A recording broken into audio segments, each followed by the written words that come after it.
August 11th, 2026, and this is a regular August meeting of the USD 305 Board of Education. Please stand and join me in the Pledge of Allegiance.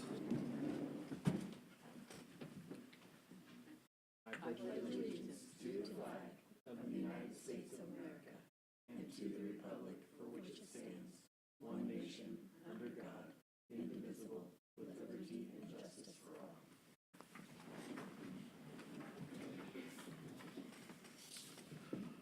On to item 3, approval of the agenda. There is one change. We can remove the executive session for personnel. Is there a motion to approve as amended? Yes. So moved. Thank you. In a second. Second. Scott seconds. Any further discussion? All those in favor, raise your right hand. Motion carries 7-0. Item 4, consent agenda. Those items this evening are minutes of the July 14th, 2026 regular meeting, the personnel report, the financial reports, including the July bills list, June treasurer's report, and June investment report, approval of the following encumbrance listings, First to Ray Roofing in the amount of $2,195,416.67 for roof repairs and replacement at South Middle School as a result of the April hailstorm. To BSN Sports in the amount of $215,875.39 for the replacement of track and field and baseball equipment at the high schools as a result of the June windstorm. And to Purozone for the replacement of equipment including scrubbers and carpet extractors in the amount of $36,357.86. Approval of the South Middle School's request to apply for an Earl Bain Foundation grant in the amount of $24,038.80 for the purchase of additional instruments, and approval of a gift from the Salina Education Foundation in the amount of $28,113 to be used for the district recruitment strategies. Is there a motion to approve? Yes, ma'am. I move we approve the consent agenda as presented. Thank you. In a second. Paul seconds. Any further discussion? All those in favor, raise your right hand. Motion carries 7-0. Next item on our agenda is public forum. We had no requests to speak this evening, so we'll move on to our action agenda. Item 6A, appoint the 2026 KASB Conference delegate and alternate. Superintendent Hogan. Yeah, Mr. President, thank you. It's that time of year that the board selects their delegate to do the voting on behalf of USD 305. So you can open it up for nominations. Anyone feel led to volunteer a coworker here? I knew that we have Dana Castle do that for us. As the delegate Yes. and an alternate? Anybody? I'll be an alternate. Okay. Everybody, is that your motion? I Scott? move that we, Yeah. So you go ahead, Scott. I'm done. Okay, I move that we elect Dana Casso as delegate and Amy Freelove. sorry, Amy, for alternate for the delegate assembly of KASB 2026. Very good. Scott seconds. Any further discussion? All those in favor, raise your right hand. Motion carries 7-0. On to the discussion agenda. Item 7A, policy review with Superintendent Hogan. Yeah, Mr. President, this is the policy revisions that we get from KSB as recommendations. This will be considered our first read this evening, and we'll bring these back. I would just go through and give you kind of a highlight of why the changes are taking place. Perhaps some of these are based on annual reviews. Some of them are based on legislative changes that are forcing some policy revisions.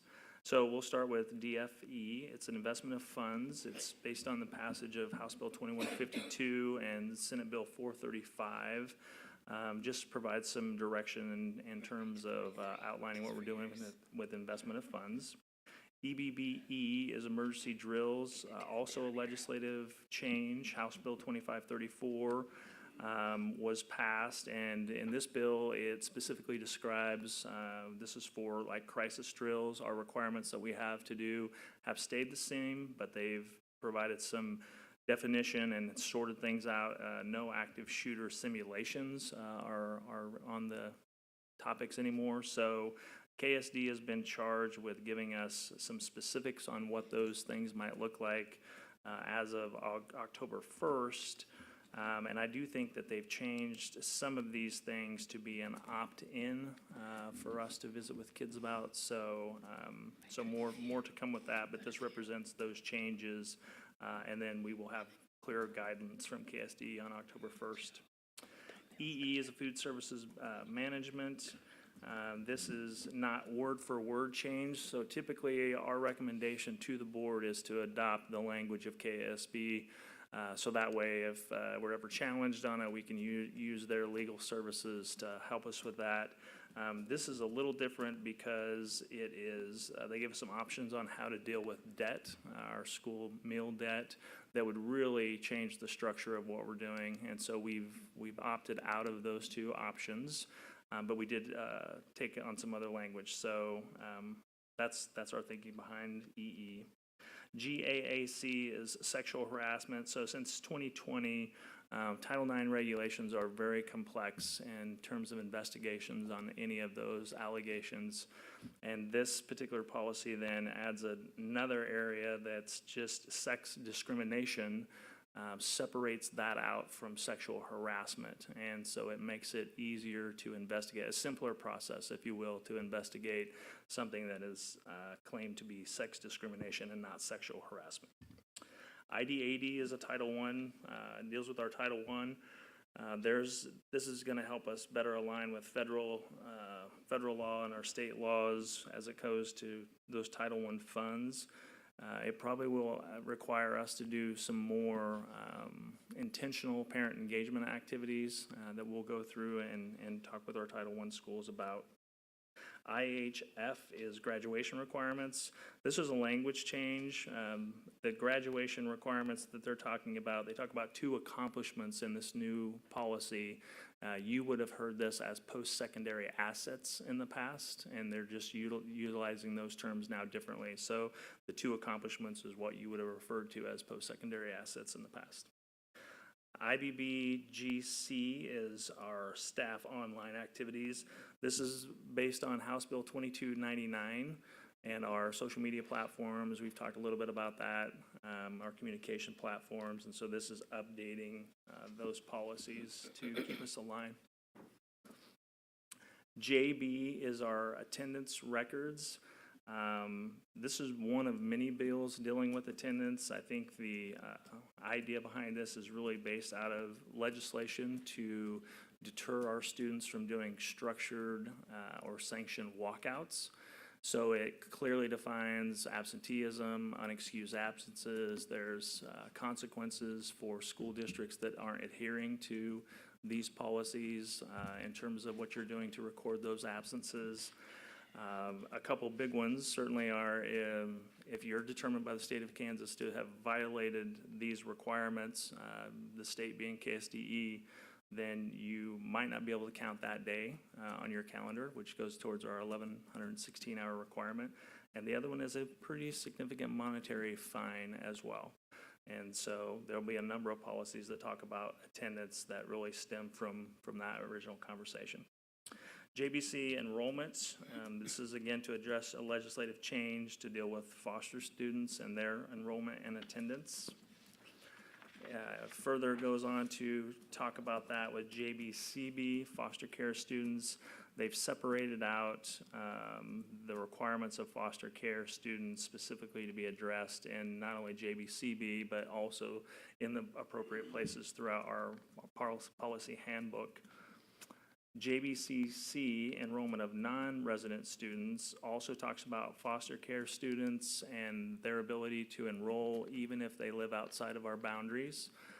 That's changed a little bit in terms of those requirements, and it also gets into some language change for foreign exchange students, not making them being on a waiting period or not considering them as somebody that might just be out of district, like a Solomon student as an example.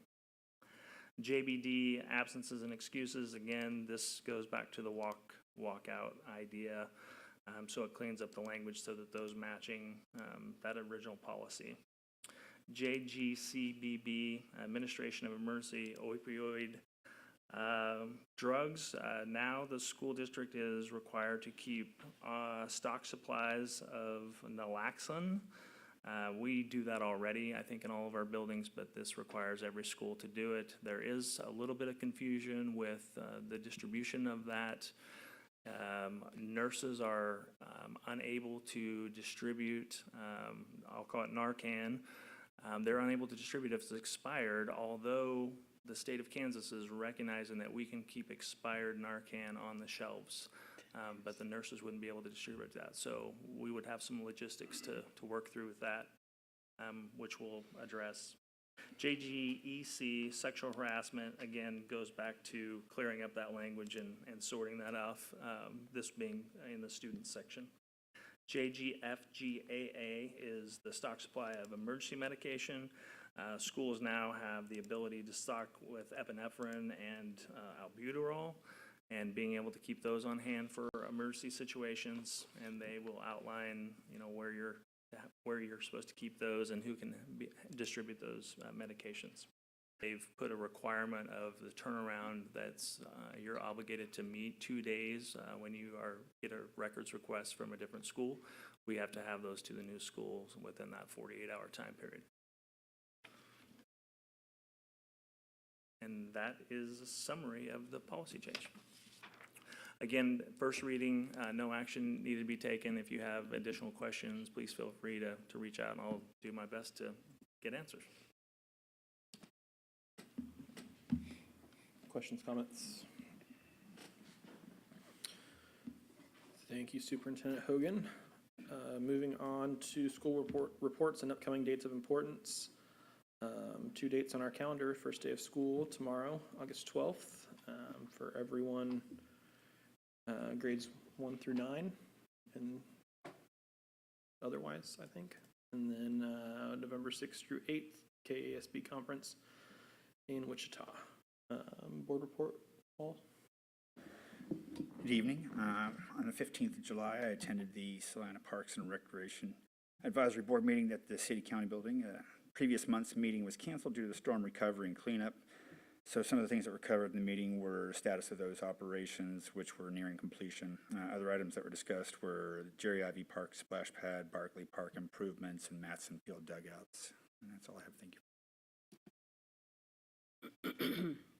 I've been visiting a lot of superintendents in District 7 of the Kansas Board of Education as part of my run for the State Board of Education. And I visited with the Great Bend Superintendent, Chris Thexton. They are part of the pilot program this year where they're going to start doing assessments in a new way. And it's sounded really good, a good idea to me. They're giving assessments 4 times during the year, and they get the results back in 72 hours. So if the teachers find the kids aren't learning things, they get to adjust them. The way it has been is that you take them late in the year and you don't get the results back until like August. And so if you weren't doing a good job of teaching your kids, you don't find that out until months later, and you can't adjust because they're already gone into the next grade. So this is just a few districts are starting this pilot program with the hope that it might work well in the future. I also read about a district where some students were having fundraisers by selling pocket calendars since the students couldn't refer to their phones anymore for their calendars. I thought that was an interesting kind of retro idea. Thank you. I attended the back-to-school breakfast along with the Board of Education last week to kick off the school year with our staff. And then I got to attend back-to-school night, meet the teacher night, just 45 minutes ago at our local schools. It's fun to see everybody and the excitement to start the new year. Attended the back to school. Everybody got together, so. I also went to the all-staff back-to-school thing.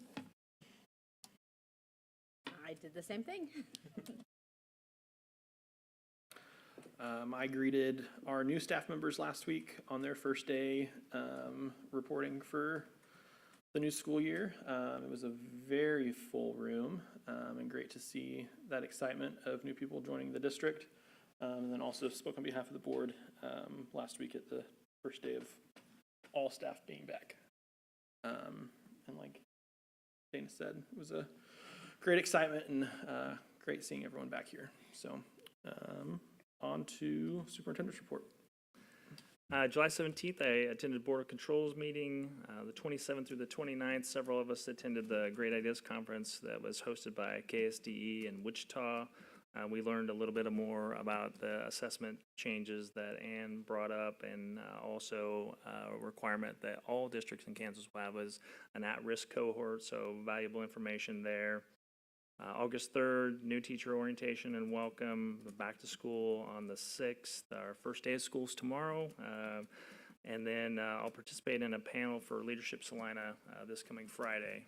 But just want to welcome everybody to the beginning of the year, and the vibe feels great, excitement, and I think we're off to a great start. So thanks to the board for all of the support that you've given.